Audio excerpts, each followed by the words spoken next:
بسم اللہ الرحمن الرحیم۔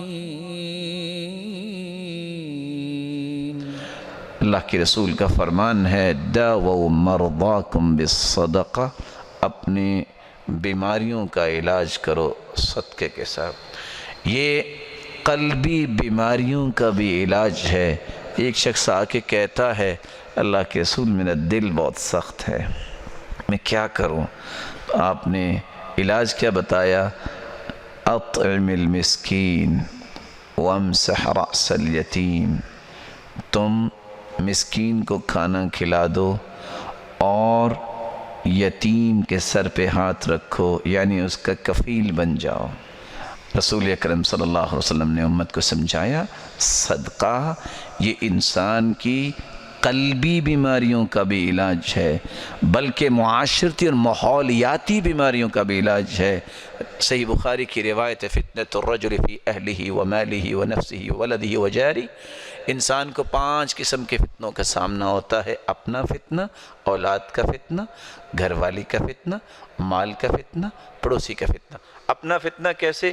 طاقت بھی ہے، سمجھ بھی ہے، لیکن دین کا کام نہیں کرتا، فتنے میں پڑا ہے۔ مال کا فتنہ کیا ہے؟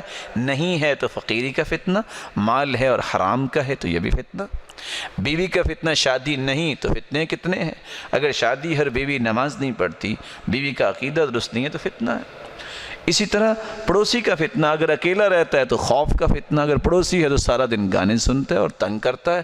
ان تمام فتنوں کا علاج کیا ہے؟ یکفرہ الصیام والصلاۃ والصدقہ والامر بالمعروف والنہی عن المنکر، نماز پڑھو، روزہ رکھو، صدقہ کرو، نیکی کا حکم کرو، برائی سے منع کرو، اللہ اس ماحولیاتی اور معاشرتی بیماریوں کو دور کر دیں گے۔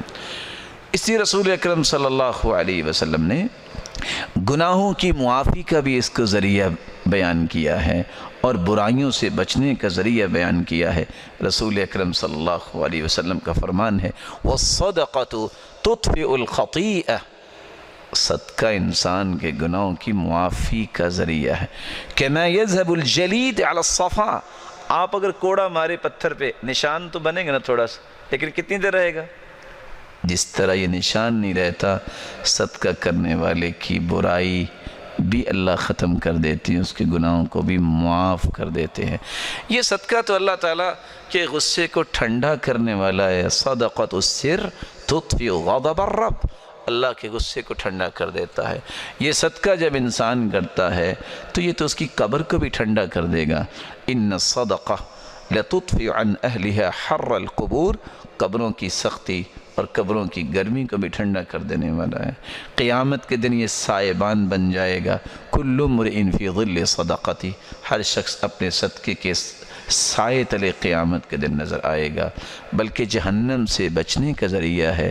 اتقوا النار ولو بشق تمرہ، شق اگر اس کا معنی کیا جائے تو شق کس کو کہیں گے؟ ٹکڑا۔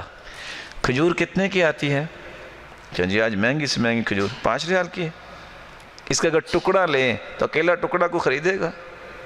نہیں خریدے گا۔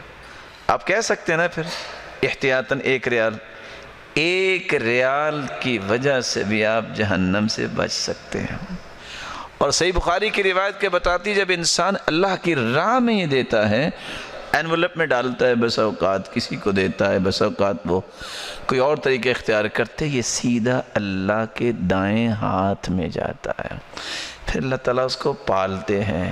اور دوسری روایت کو سنیے، من تصدق بعدل تمرہ، جو کھجور کے برابر صدقہ کرتا ہے اللہ اس کو پالتے ہیں۔ حتی تکون مثل الجبل، قیامت کو ایک پہاڑ آئے گا نام اعمال میں۔ بندہ پوچھے گا اللہ میں نے تو عمل نہیں کیا، یہ پہاڑ کہاں سے آ گیا؟ جواب ملے گا یہ تیرا کھجور کے برابر صدقہ ہے جس کو میں نے پال کے پہاڑ بنا دیا ہے۔